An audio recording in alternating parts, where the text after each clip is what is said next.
Saudara-saudara, puji Tuhan, kembali hari ini kita bersama-sama beribadah. Ya, kita sudah naikkan nyanyian pujian bagi hormat dan kemuliaannya. Nah, sekarang tiba saatnya kita akan mendengar firman Allah.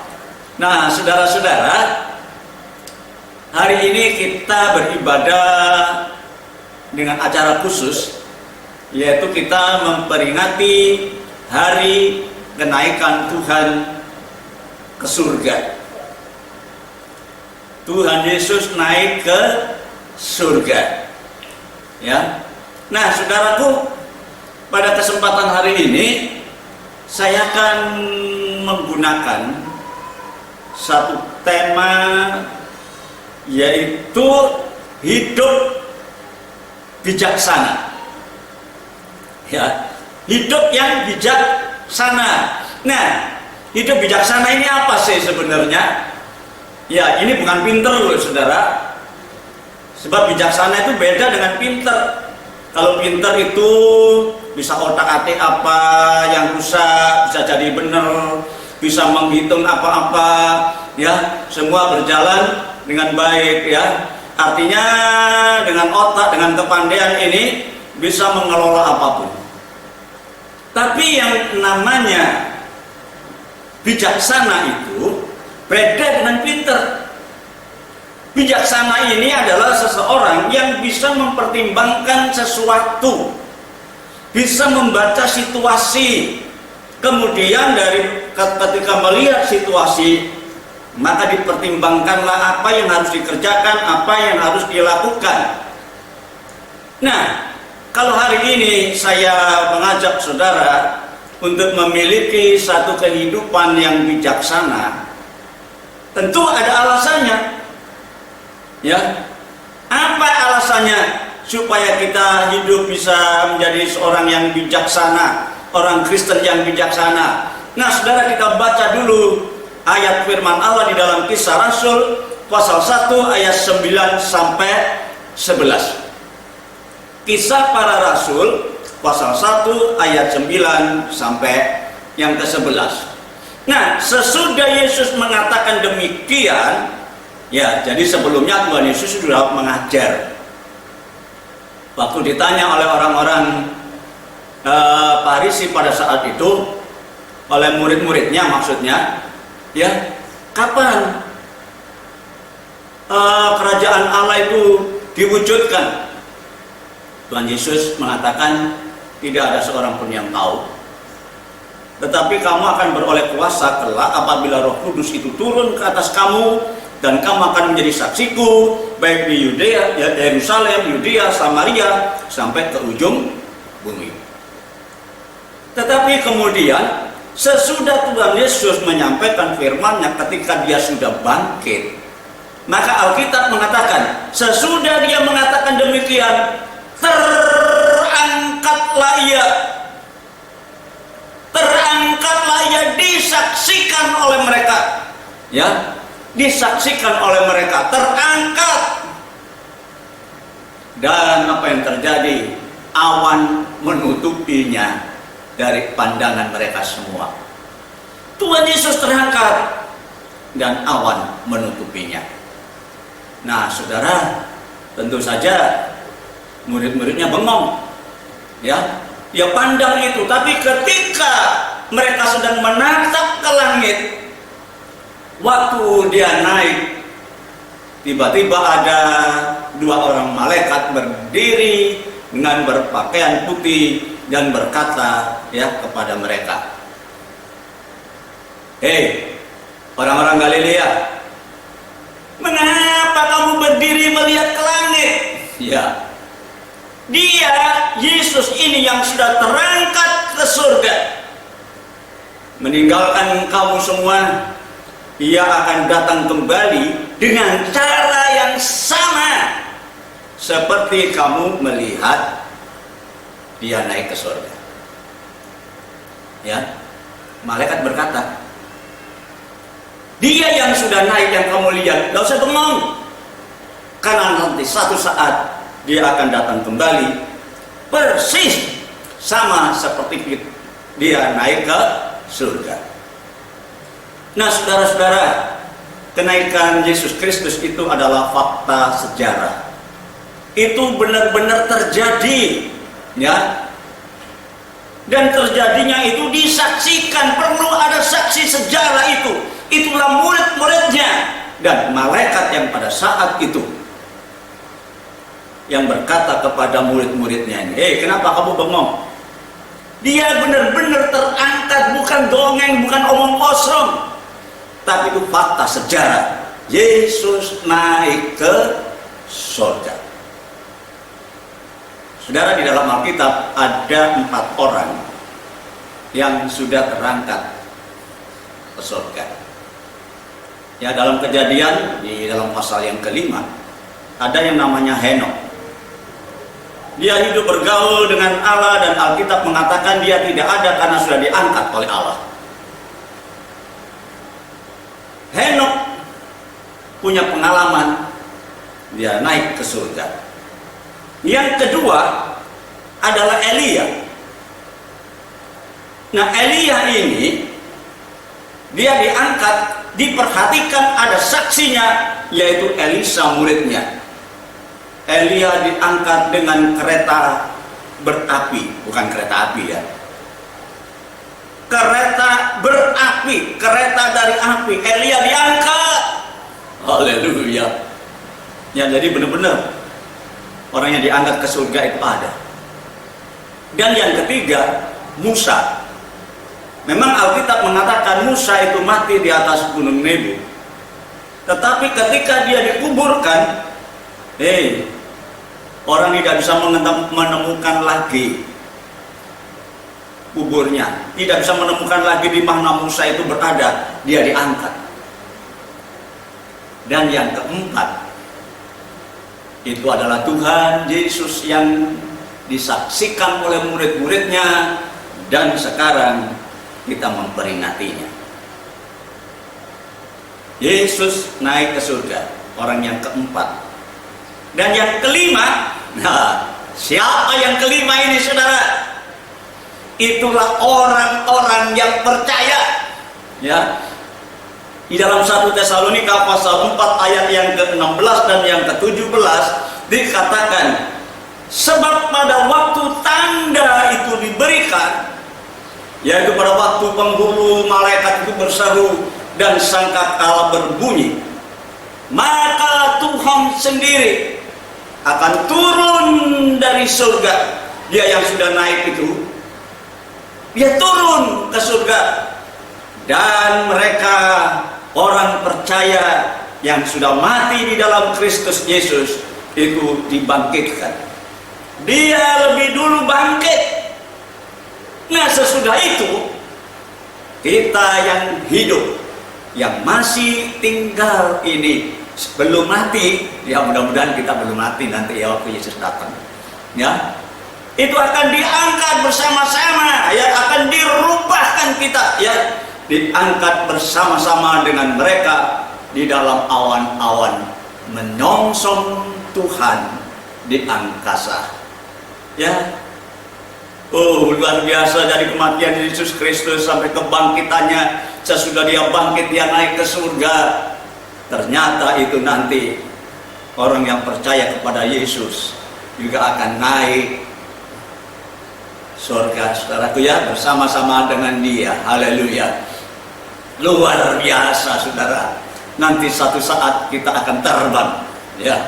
Itu sebabnya ada nyanyian, ku terbang ke surga, dengan sayap Roh Suci ku terbang. Nanti suatu saat kita akan terbang.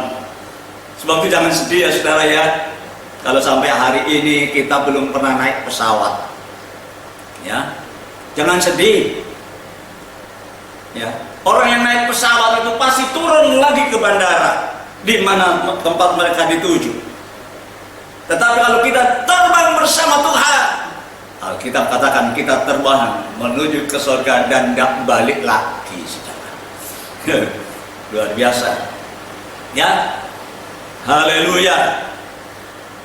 Dan di mana kita tinggal nanti? Ya, Tuhan Yesus sendirilah yang menyediakan tempatnya.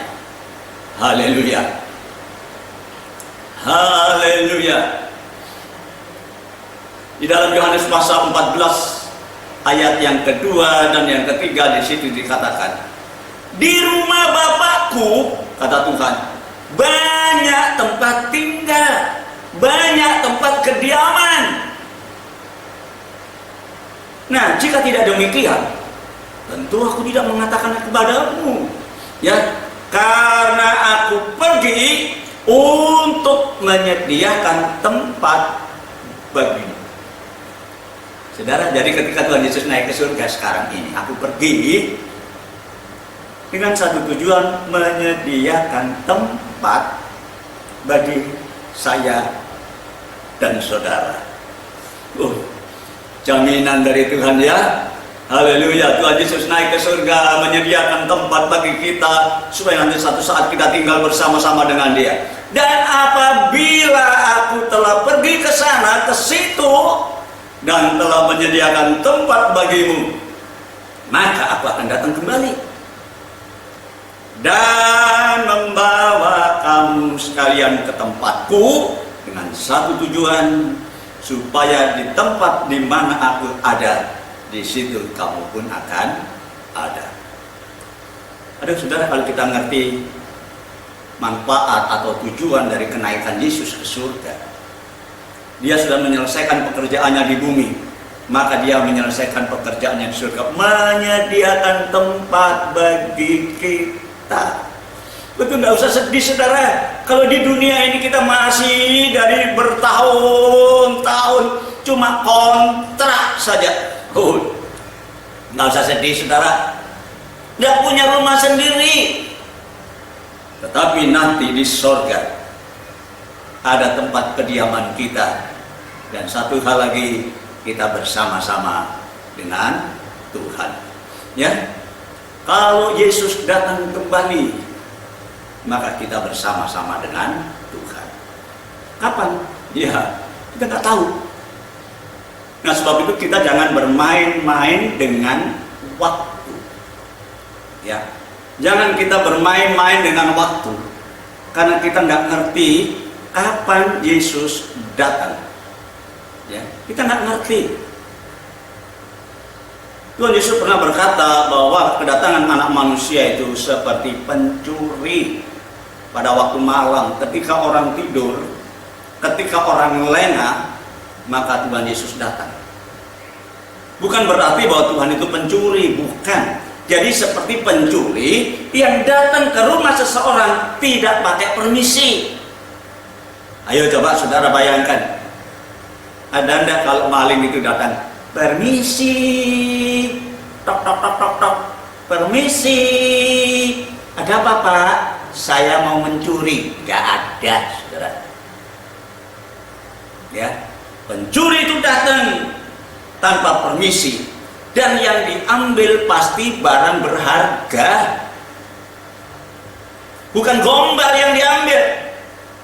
Nah, kalau Yesus mengatakan aku datang seperti pencuri, artinya ketika Dia datang, yang diambil itu bukan orang Kristen gombal saudara, tetapi orang Kristen yang berharga di mata Tuhan. Haleluya. Nah, kapan? Kita nggak tahu kapan.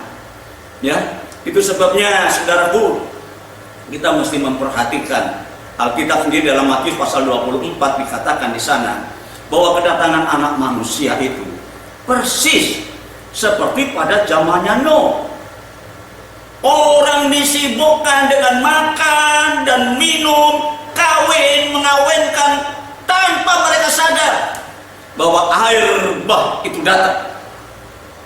Sama seperti sekarang ini saudaraku, orang hanya disibukkan makan, minum. Coba bayangkan dalam kondisi yang sulit seperti ini, dalam ya saat-saat yang semua harus dikarantina. Ketika saya keluar, saya lihat di mana namanya warung-warung itu, apa namanya itu, Pujasera, ya. Kok ya masih rame loh saudara. Apalagi yang namanya Surabaya ini, kota-kota besar lain, tidak pernah tidur. Kapan kita keluar cari makanan pasti ketemu. Orang hanya mikir makan dan minum, ditambah lagi dengan pergaulan yang bebas, kawin mengawinkan, sampai dikatakan oleh Tuhan Yesus, tanpa disadari air bah itu udah datang. Nah, demikian pula pada saat kedatangan anak manusia, kedatangan Yesus yang kedua kali, maka dia akan mengangkat, dikatakan seperti kilat dari timur ke barat.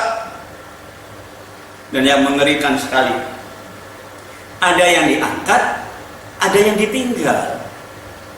Dua orang bekerja di ladang, satu diangkat, satu ditinggal. Dua orang lagi mengisar, satu diangkat, satu ditinggal.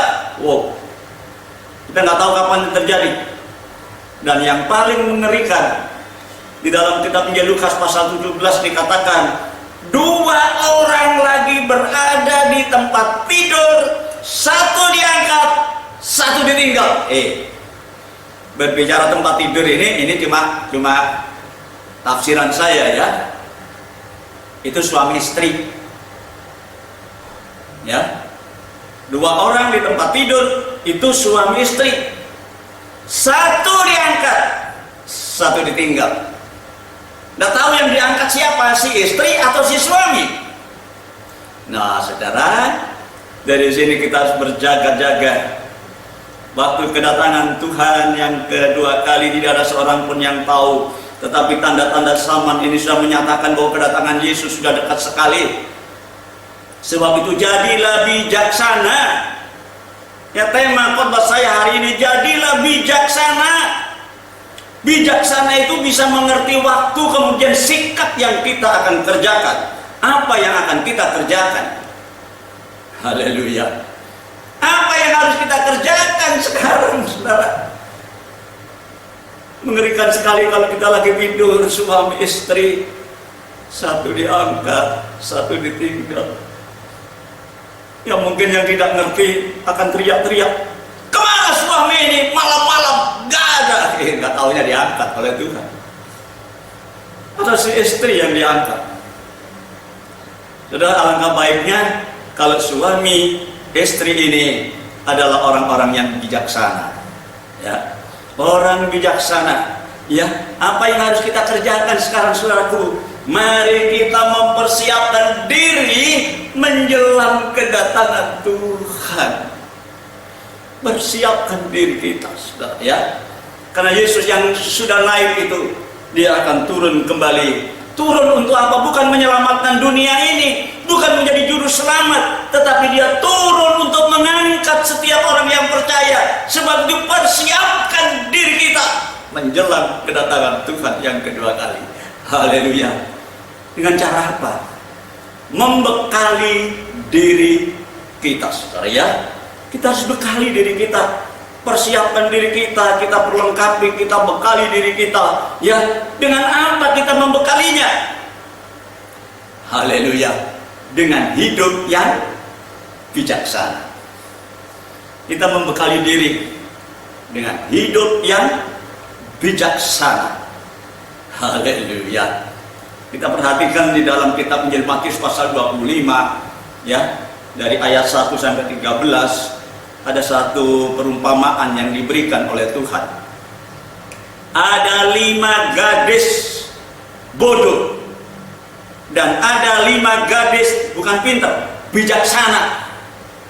Ya, 5 gadis bodoh dan 5 gadis bijaksana. Di mana letak kebodohannya? Di mana letak kebijaksanaannya? Nah, dalam cerita itu, saudaraku, ya, dikatakan, saya baca saja dari ayat 1 sampai 4. Pada waktu itu, kerajaan surga seumpama 10 gadis.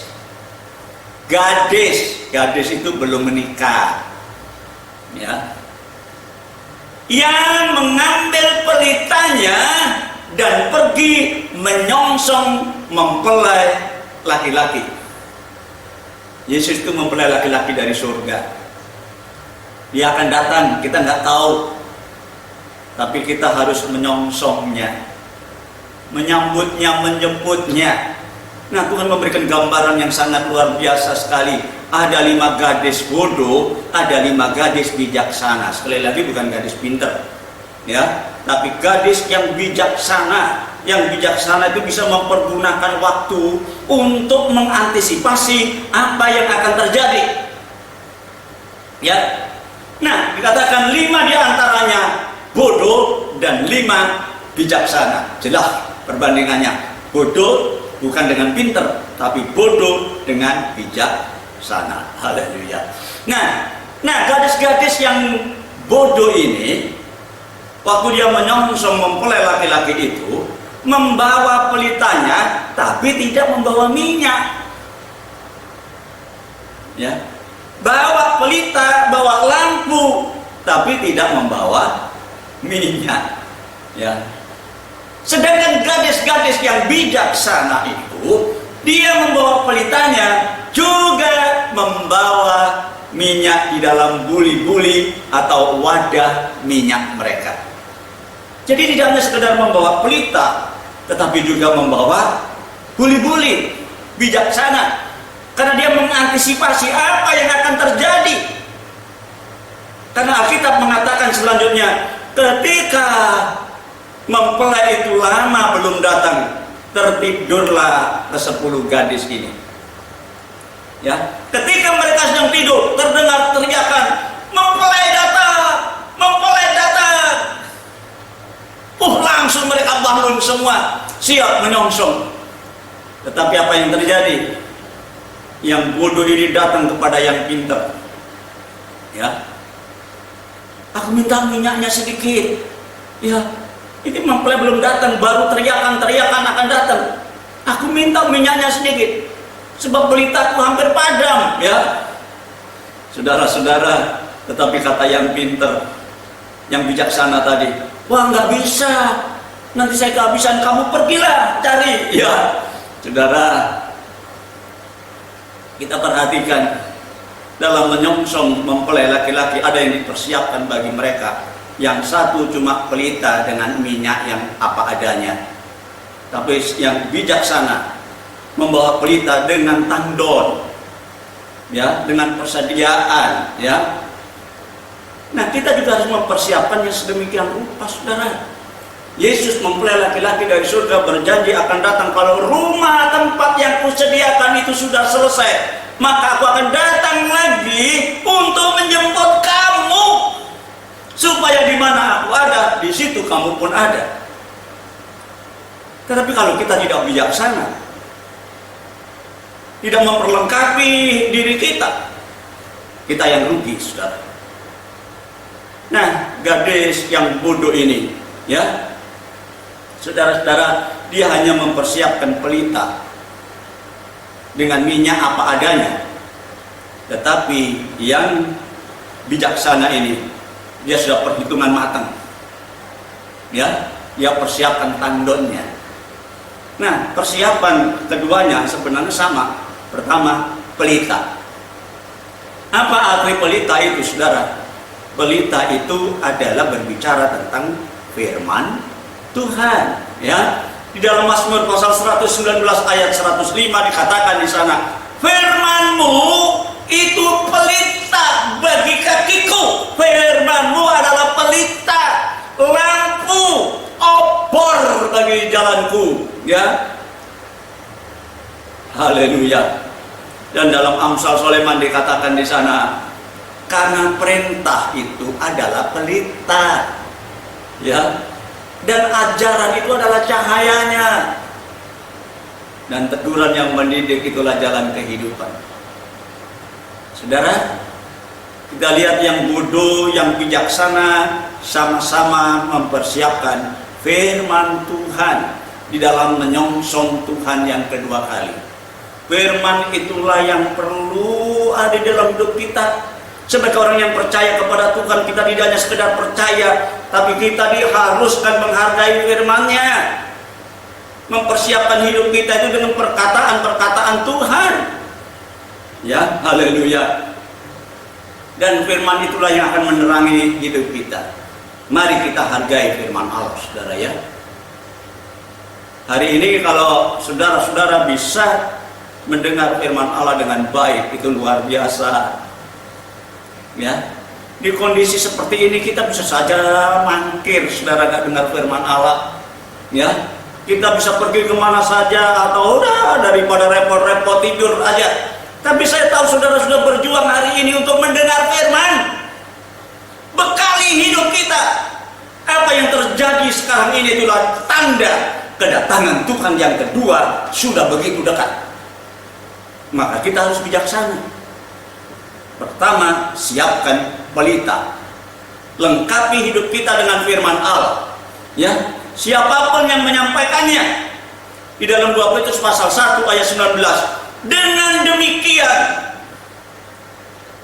kami diteguhkan, kami dikuatkan oleh firman yang telah disampaikan para nabi. Saudara, kita tidak akan pernah mendengar secara langsung dari Tuhan, tapi utusan-utusannya diberi kesempatan menyampaikan firman Allah. Sebab itu siapa saja yang menyampaikan firman Allah dan sempat kita dengar, hargai, saudara. Ya, kenapa? Dengan firman itu kita diteguhkan, kita dikuatkan. Kondisi yang sekarang kita alami, kita mendengar firman Allah, kita diteguhkan, kita dikuatkan. Ya, sebab itu alangkah baiknya kalau kamu memperhatikannya. Perhatikan firman Allah itu sama persis seperti memperhatikan pelita, ya, yang bercahaya di tempat yang gelap, ya, sampai fajar menyingsing dan bintang timur terbit bersinar di dalam hati kita. Orang Kristen harus banyak mendengar firman Allah. Bukan hanya sekedar percaya, saudara. Ya, aku percaya dengan Yesus. Tunggu dulu. Hidup kita dipenuhi dengan firman, tidak. 10 gadis itu sama bawaannya adalah pelita, lampu firman Allah yang mereka persiapkan dalam hidup mereka. Haleluya. Ya, 5 gadis bodoh ini, saudaraku, sayangnya apa yang dipersiapkan itu cuma pelita, nggak ada minyaknya. Firman. Kadang-kadang orang bangga, oh, aku hafal ayat firman Allah, aku ngerti firman Allah. Belum cukup. Hafal saja belum cukup akan firman Allah. Ngerti saja belum cukup akan firman Allah. Harus kita lengkapi dengan yang lain. Itulah minyak. Nah, sayang yang bodoh ini tidak melengkapi dirinya ketika menyongsong mempelai laki-laki itu dengan minyak. Cukup pelita saja. Sering banyak orang Kristen, saudara, memperlengkapi dirinya dengan firman, hafal ayat firman Allah, kalau ditanya bisa menjawab, kalau diskusi, aduh, pintar. Belum cukup. Ya. Minyak itu berbicara Roh Kudus. Karena minyak itu digambarkan, ya, Roh Kudus itu digambarkan seperti minyak. Ya. Saudara, minyak di dalam perjanjian lama itu, ya, di samping untuk bahan bakar atau untuk menyalakan pelita, tetapi juga minyak itu digunakan untuk mengurapi imam-imam yang mau melayani Tuhan. Nah, Tuhan Yesus ketika dia datang ke dalam dunia, sebelum dia melakukan satu tanggung jawab kerja penyelamatannya, dia dibaptiskan lebih dulu dan Roh Kudus ada di atasnya mengurapi dia. Nah, di dalam Lukas pasal 4 ayat 18 dikatakan, Roh Tuhan ada padaku oleh sebab ia telah mengurapi aku dengan satu tujuan untuk menyampaikan kabar baik kepada orang miskin. Jadi saudara-saudara, firman Allah saja nggak cukup. Baguslah kalau kita hafal ayat firman Allah, tetapi kuasa Roh Kudus itu harus menjadi bagian di dalam hidup kita, saudara. Bukan sekedar memiliki firman Allah, tetapi kita lengkapi dengan Roh Kudus. Biarkanlah Roh Kudus itu melimpah di dalam diri kita. Mengapa? Supaya kita dapat memuliakan Allah. Ya, dalam 1 Korintus pasal yang ke-6 ayat 19-20 dikatakan, tidak tahukah kamu ya bahwa tubuhmu ini adalah bait Roh Kudus. Hidup kita ini adalah rumah Roh Kudus, saudara. Roh Kudus yang diam di dalam kamu. Roh Kudus yang kamu peroleh dari Allah. Kita tidak bisa beli di mana-mana Roh Kudus itu, saudara. Roh Kudus itu adalah pemberian Allah. Ketika kita percaya, ya, kita ditebus dan dibeli dengan harga yang mahal. Alkitab mengatakan, bukankah tubuhmu, tubuh kita, tubuh saya dan saudara itu adalah bait Roh Kudus.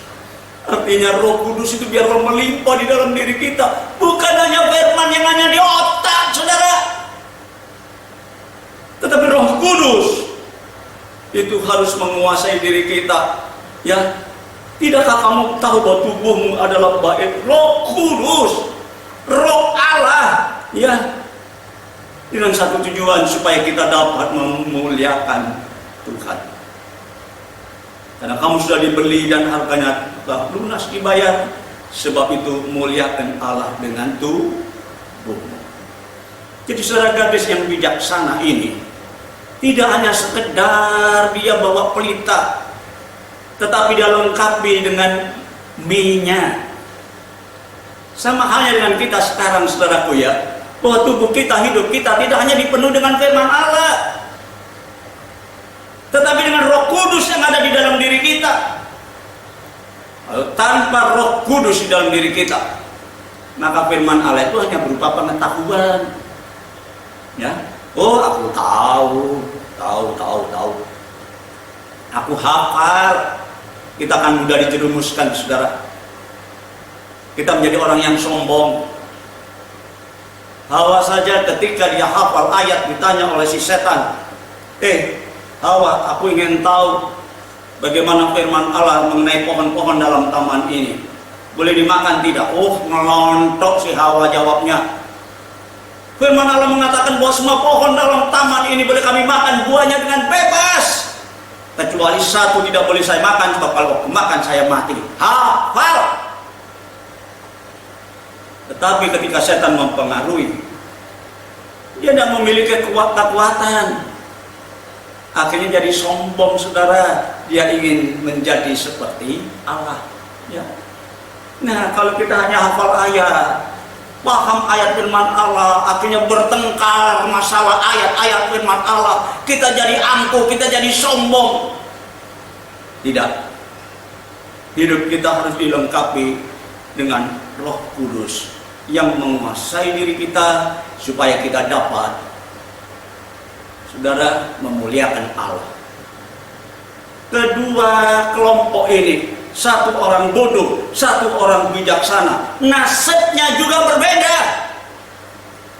Nasibnya si bodoh ini, karena dia hanya bawa pelita, saudara, ketika mempelai itu sudah diteriakan datang, mempelai datang.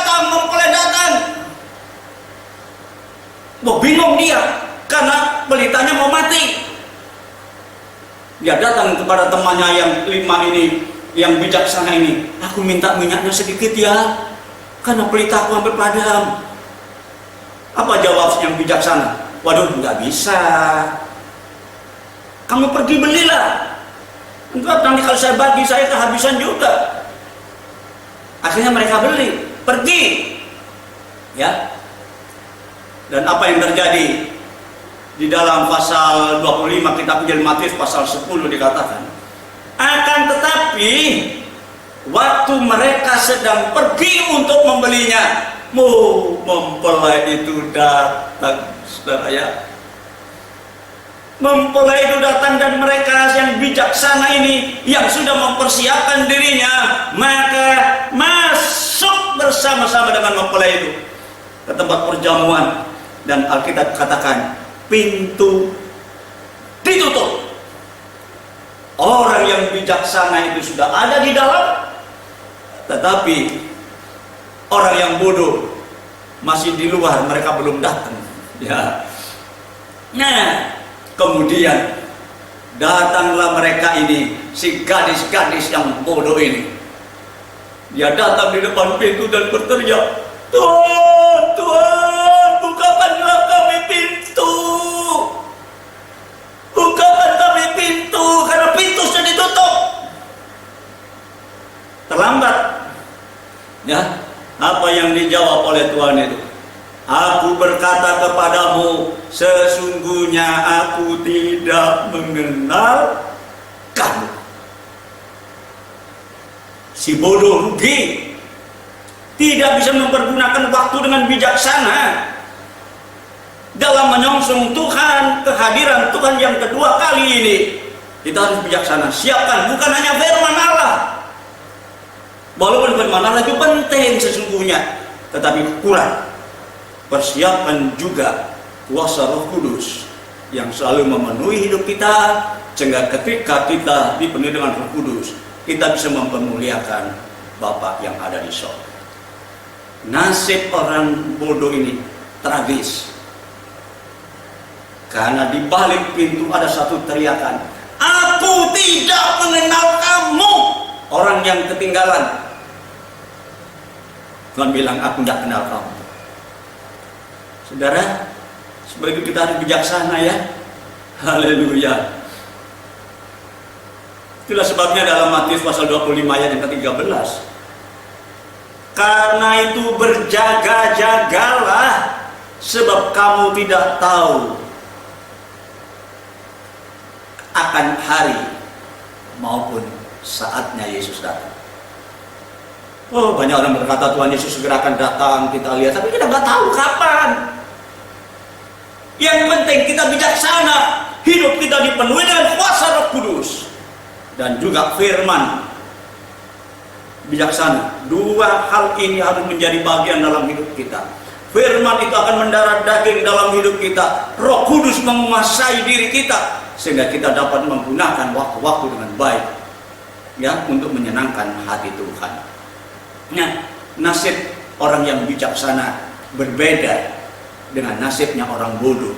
Orang bodoh ditinggal di luar ya, tapi orang bijaksana itu lebih luar biasa ya. Haleluya. Akan tetapi waktu mereka sedang pergi untuk membelinya, tadi dikatakan sedemikian ya, datanglah mempelai itu, dan mereka yang sudah siap sedia masuk bersama-sama dengan dia ke ruang perjamuan, lalu pintu ditutup. Orang yang bijaksana sampailah kepada tujuan hidupnya. Ya saudaraku, dia bisa masuk ke dalam tempat perjamuan. Saudara, mari kita gunakan kesempatan kita sementara masih ada waktu. Banyak hal memang yang mengganggu kita ya, untuk kita tidak memiliki hubungan yang baik dengan Tuhan. Roh Kudus itulah yang membawa kita memiliki hubungan yang baik dengan Tuhan. Firman Allah menjadi makanan kita, karena firman Allah katakan manusia hidup bukan hanya oleh roti saja, tetapi oleh setiap perkataan yang keluar dari mulut Allah. Kita bisa hidup, kita bisa terpelihara, tapi tidak cukup. Hidup kita harus dipenuhi dengan Roh Kudus. Haleluya. Nah saudaraku, Roh Kudus itulah ya jaminan kita untuk menikmati kebersamaan dengan Tuhan. Ya, kalau kita ingin tetap bergaul akrab dengan Tuhan, maka Roh Kudus itu harus menguasai diri kita. Ya, firman bagus, kita hafal bagus. Orang-orang yang sudah belajar di bangku kuliah, sudah menyandang gelarnya mereka masing-masing. Oh, pasti mereka itu paham firman Allah, tapi belum cukup.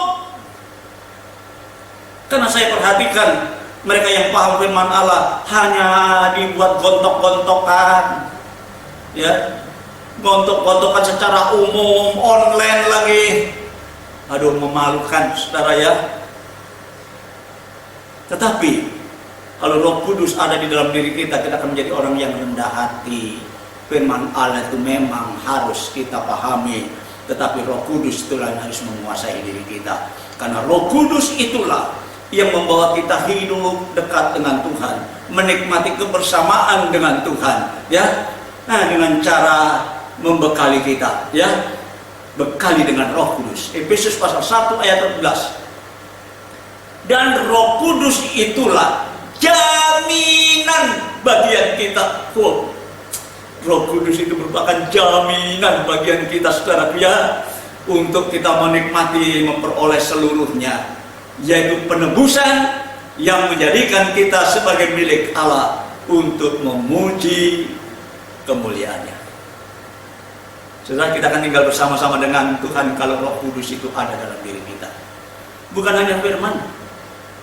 Ya, sekali lagi, kalau mungkin jemaat dibandingkan dengan pendeta, oh pinteran pendeta soal firman Allah, nggak ada duanya. Ya, adu argumentasi antara jemaat dengan pendeta, oh kalah dengan pendeta. Tetapi sekali lagi, bukan hanya firman yang harus menguasai kita, tetapi Roh Kudus. Karena Roh Kudus itulah yang membawa kita lebih dekat kepada Allah. Ya, sebab itu saudaraku, jadilah bijaksana di dalam hidup kita. Ya, mari kita menjadi orang Kristen yang sedang menantikan Tuhan. Kita menggunakan waktu dengan bijaksana, lengkapi diri kita dengan firman Allah. Dengarkan firman Allah kapan saja tatkala ibadah itu diadakan. Baca Alkitab ketika kita ada di rumah, ketika ada waktu kita baca Alkitab. Bahkan kalau mungkin disempatkan untuk baca Alkitab. Banyak orang sombong. Aku sudah baca dari awal sampai akhir, dari kitab Kejadian sampai Wahyu, sudah berapa puluh kali. Maaf ya, saya satu kali saja belum pernah baca dari Kejadian sampai Wahyu. Saya hanya baca loncat. Tetapi saya pernah dengar seorang pendeta mengatakan, aku sudah berapa kali baca dari kitab Kejadian sampai Wahyu. Bagus. Tapi kalau hidup kita tidak dilengkapi dengan Roh Kudus, percuma. Karena Roh Kudus itulah yang membuat kita jauh lebih dekat dengan Tuhan. Ya, kalau kita hanya hafal ayat, pintar ayat, hasilnya hanya untuk bertengkar. Tetapi kalau Roh Kudus ada dalam diri kita, kita akan makin rendah hati. Haleluya. Dan kita semakin dekat dengan Tuhan. Itulah sebabnya pada kesempatan pagi hari ini, saya mengajak saudara, mari saudara dan saya menjadi orang yang hidup bijaksana. Menjelang kedatangan Tuhan yang kedua kali ini, saudaraku, ya, Yesus datang tanpa kita ketahui kapan. Tapi kita mempersiapkan diri dengan cara hidup yang bijaksana. Lengkapi hidup kita ini dengan firman Allah dan kuasa Roh Kudus. Sama seperti 5 gadis yang bijaksana. Dia tidak hanya membawa pelita, tetapi dia juga membawa minyaknya. Sehingga kemudian persiapan inilah yang membawa dia masuk ke tempat perjamuan. Haleluya. Berfaedah, kata Tuhan, berguna aku pergi, karena aku pergi menyediakan tempat bagimu. Supaya kalau nanti tempat itu selesai, aku akan turun dan menjemput kamu, membawa kamu ke rumah itu, dan aku akan tinggal bersama-sama dengan kamu. Haleluya. Ya, sekali lagi jangan sia-siakan kesempatan yang ada. Ya, hari ini kita dapat kesempatan mendengar firman Allah, itu sangat luar biasa, ya, karena tidak semua orang menyenangi dengan cara seperti ini. Tetapi kalau kita sudah menggunakan kesempatan, menggunakan waktu kita untuk dengar firman Allah, apalagi kita beri kesempatan Roh Kudus untuk tetap memenuhi hidup kita, saya yakin ketika Tuhan Yesus datang, kita tidak ditinggal, tapi kita diangkat bersama-sama. Haleluya, ada pertemuan di udara. Haleluya, Tuhan memberkati kita semua. Amin. Mari kita tunduk kepala, kita berdoa. Terima kasih Bapa yang di surga. Hari ini kami masih diberikan kesempatan untuk mendengar firman-Mu. Kiranya Tuhan menolong kami semua, sehingga kami dapat menggunakan waktu yang tersisa ini, karena kami tidak tahu kapan Yesus Engkau akan datang. Tapi tanda-tanda dunia ini sudah menyatakan bahwa kedatangan-Mu sudah tidak lama lagi. Mari Tuhan tolong kami, supaya kami menjadi gadis-gadis yang bijaksana, yang dapat mempersiapkan diri untuk menyongsong kedatangan Tuhan yang kedua kali, mempersiapkan diri dengan hidup yang selalu menghargai firman Allah, dan memberikan kesempatan Roh Kudus berkarya di dalam hidup kami. Sebab dengan demikian, maka kami yang akan beruntung. Terima kasih Tuhan, ampuni kelemahan-kelemahan kami, yang seringkali kami mengabaikan firman-Mu, seringkali kami tidak menghargai Roh Kudus. Tetapi hari ini Tuhan tolong kami, supaya kami semua nanti pada satu saat menikmati kebahagiaan yang Tuhan sudah janjikan. Terima kasih Tuhan, berkati semua yang ada pada kesempatan pagi hari ini. Di dalam nama Yesus Juru Selamat kami naikkan doa kami. Amin.